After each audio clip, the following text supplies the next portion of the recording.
Hi, everyone. Watch this video and you're going to learn some very powerful techniques to find your purpose in life. After 35 years of research, study, and putting my own processes together, I have found that these techniques are the most effective for people just like us. You may not know how to find what you want in life, but this video is going to help you, especially if you watch it to the very end, because I've left you a special gift to help you find your unique purpose and your unique passions. If you find this video helpful, please share it with your loved ones and share it with people who need to hear this. I'm Vince Kramer from Imagine Miracles, and on behalf of my co-founder and wife, Mary, we want to welcome you. We ask you to enjoy this video because we put it together just for you. So let's talk about this concept that you have written down here. You say that most people have no idea what they really want in life. Do you believe that to be true? I do believe that. And if you just go out and, ask yourselves or ask your spouse or ask your children, what do you want? And usually the first thing that you hear out of somebody's mouth, Greg, is what they don't want. Oh, I don't want this. I don't want that. They really don't know what it is that they want. And part of that is because they've never really had to think what they want. Right. We're being told all the time that we want. And usually the next place you go, if I stay on someone and say, okay, well, really, what do you want? Then they go to, I want to be happy or I want to be free. I ask them, what does that mean? Right. What does free look like to you? What does happy look like to you?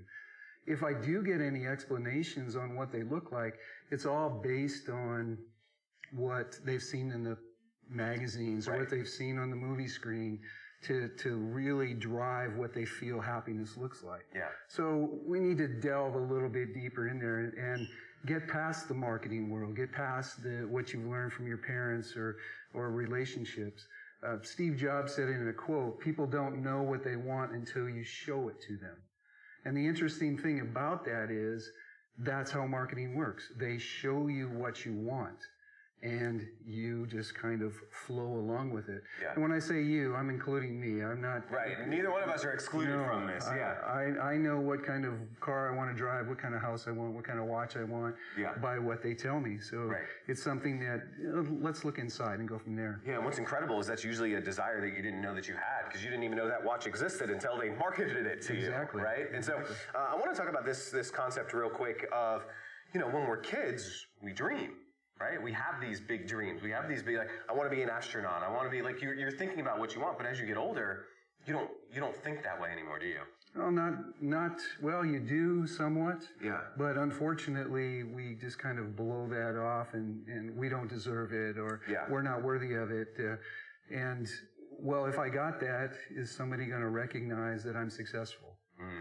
So we kind of play our dreams off. Yeah. But there are some dreams there from time to time. There are, and it's not a bad thing to dream.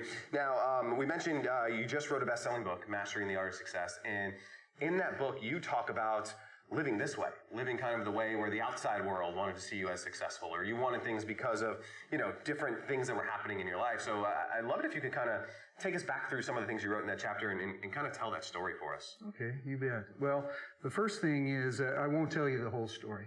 Please go to the book, read the chapter on creating your miracle life. But what happened was, as a young child, I kind of knew what I was supposed to be. I knew what I was supposed to do. One of those things was to be a pilot. And I would lay on the grass and watch the airplanes fly over. The other thing is I knew that I was supposed to be making a difference in people's lives to truly help them love themselves so they could love others. But what happened was, as I got older and older, there was three very influential men in my life. First, my father, who taught me very well that it was my job to take care of my family. And to do that to whatever cost it was to him. And I learned that very well. The next person, the individual, was always out there taking and getting and moving ahead. And, it was kind of conflicting, the two different sources of information. But the most influential person in my life was my grandfather. And he taught me several things. He taught me to always be competing, to win at all costs, to take no prisoners. He taught me that nothing was ever good enough. No matter what I went with to him as my win, it just wasn't good enough for him. So it was like, okay, you need to try better. You need to move forward. I learned a lot of great things to be successful in this world in those terms. And that's those terms I use. So in learning well, I got my bachelor's degree, my master's degree, really the first one in the family to do it. I became an engineer because that was the right way to go. Beyond that, I became an Air Force officer, then an Air Force pilot. Everybody looking from the outside would look at me and say, he's a very successful person. Some good stuff, And of course, I was happy. I was happy because I didn't know any better. But one thing that was always kind of eating at me, that little bug, that comes from who knows where, there was something missing. I didn't know what it was. So whatever I achieved, I felt, there's something missing. There's got to be something else. Even though I had the beautiful wife, the big house, the job that everybody wanted, the retirement fund, working in the direction that I wanted to go. So with that missing, I knew that there had to be something more, and I'll tell you a little bit more about that later. Yeah, I love that. You have one last sentence here in your notes. You're living by others' rules. That's really powerful, because we're living by, whether it's society's rules or the government's rules or our boss's rules, or even as in the military, you got to play by their rules, right? So you're always playing to someone else's rules, and I think at some point that probably caught up with you, didn't it? It sure did. There was several things that happened in my life, but two big ones was 9/11. I lost a friend on 9/11, and that was a little bit of a wake-up call, but what was the big wake-up call for me was the divorce from my first wife. All of a sudden, I had done everything that I was supposed to do to be happy. I played by those rules. And all of a sudden, those rules didn't work. And where do I go? Right. And I think there's a lot of folks who are watching this right now who are maybe saying very similar things. They went to college. They got the degree that they were supposed to get, whether it was society or their parents telling them to get that degree, or that's where the good jobs were. They got the good job. They climbed the ladder. And one day they're sitting in their corner office out the windows, or maybe not the corner office, but, and they're saying, is this it? This is why I worked so hard? I got the 2 weeks of vacation, but I'm checking my phone every 2 seconds because I got to check the emails. My kids are grown, and they're probably feeling the same way that you felt in that moment, where you're like, I worked so hard and I kind of lost it all at the same time. Exactly. It's a weird feeling, isn't it? Exactly. And we're not alone. Matter of fact, more than not feel that way. Do we admit it? Maybe not. Right. Do we think that there isn't any more to life, and so we accept what we have? A lot of that goes on. But, I'd like to share with you and the audience that on people's deathbeds, they all regret pretty much the same things. So I'm going to read you 7 things that the 7 out of the top 12 things that people regret when they're on their deathbed. I wish I had lived my own life rather than how society taught me to live. I wish I had touched more lives and inspired more people. I wish I had found more meaning in my life. I wish I had cared less about what other people think. I wish I had faced my fears. I wish I'd stopped chasing the wrong things. And the last, I wish I'd worried less about the future and less about the past. Those are the feelings that people are carrying to their deathbed. And it's because they're living from the outside in. We're going to help you to create your miracle life, because things shouldn't just happen to you. We need to go out and create them. And in order to do that, you need to live with passion and with purpose. Now, those are 2 words that get thrown around a lot, right? Passion, purpose. Why are we starting there here today? Well, passion and purpose comes from the inside. And that's where we're going to start. And it is time to create your miracle life. And I want to commend you for being here. You have taken action, and that's the most important thing that you can do is take action. So you're here today attending this training. You're ready to create your miracle life. You're ready to have the life of your desire, the life that you design. And that's the important thing. You have to design your own life. I can't design a life that will make you happy. So I'm your co-pilot as you go through this work today instead of the pilot. I'm not taking you somewhere. I'm there helping you get where you need to go. So you're ready, and I'm ready to help you live with that passion and purpose. Passion is what you're good at and what you really enjoy doing, and purpose is what you're here to share with the world.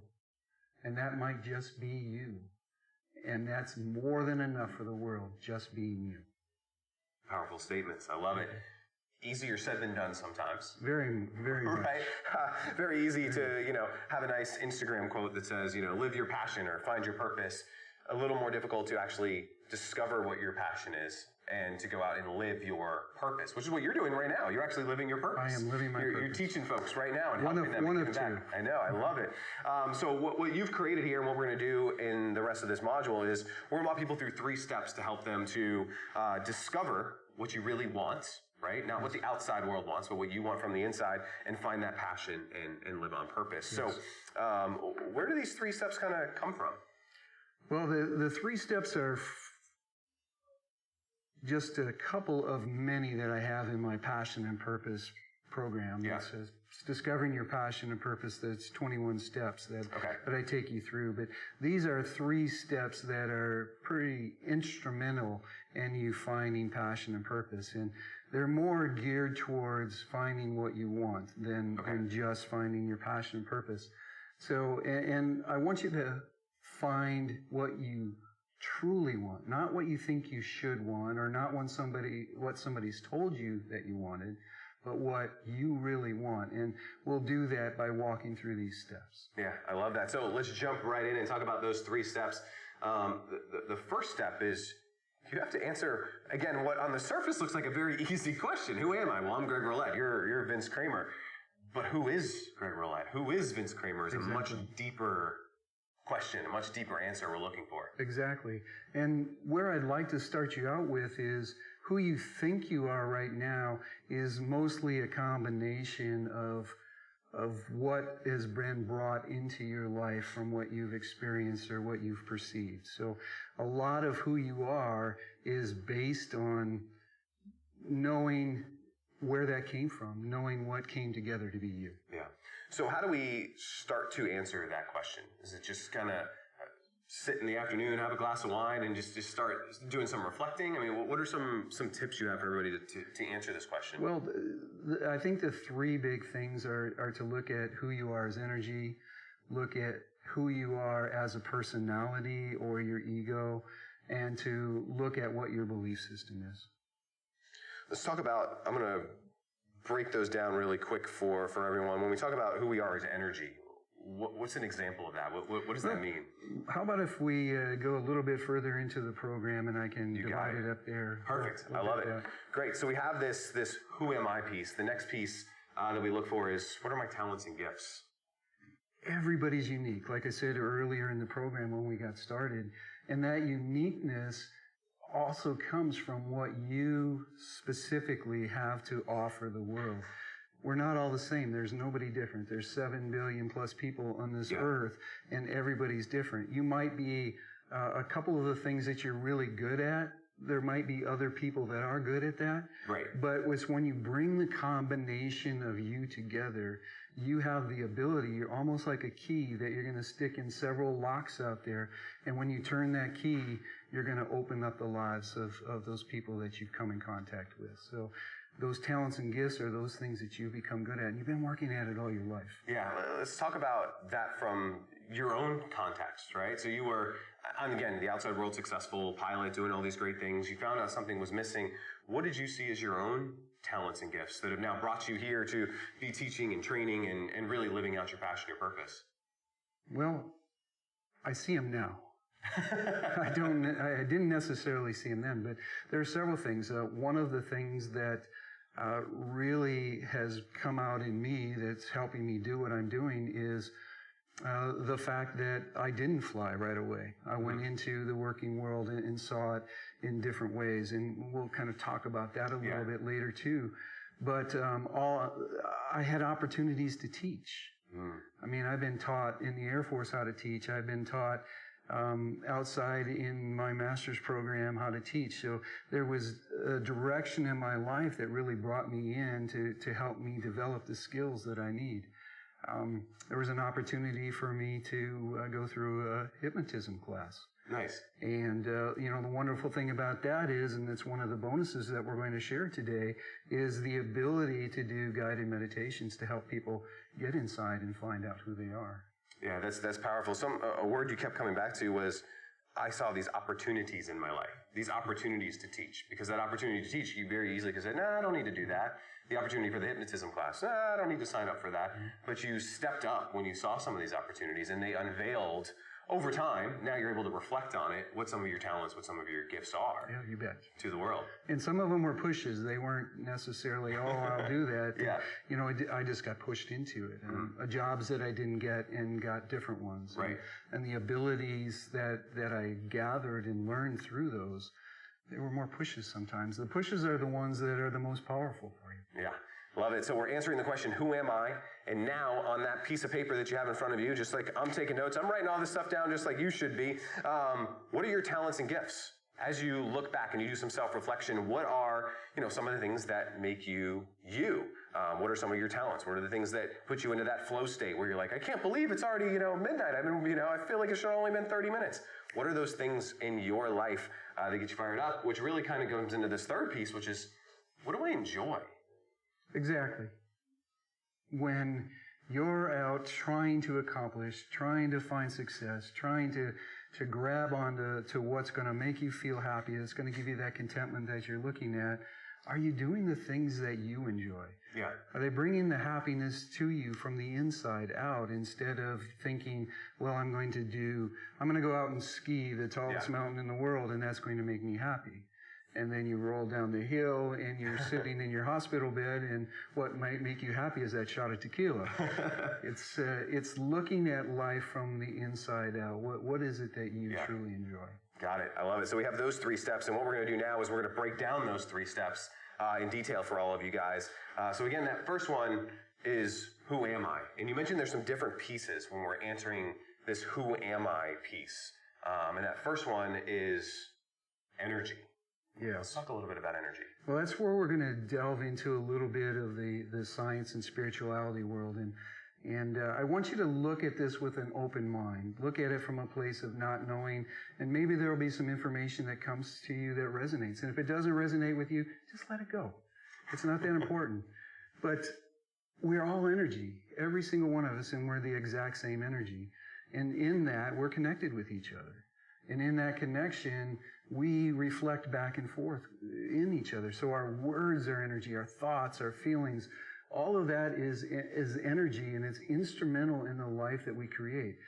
One of the most important things that I will tell you today is you create the life that you are experiencing with your thoughts and feelings. You are the creator of your reality, and you're constantly creating your life. You're either doing it on purpose, you're in the moment, and you're creating what you want in your life, or you're doing it on autopilot. And we'll talk a little bit at the end of these 3 steps on what that autopilot looks like and where it comes from.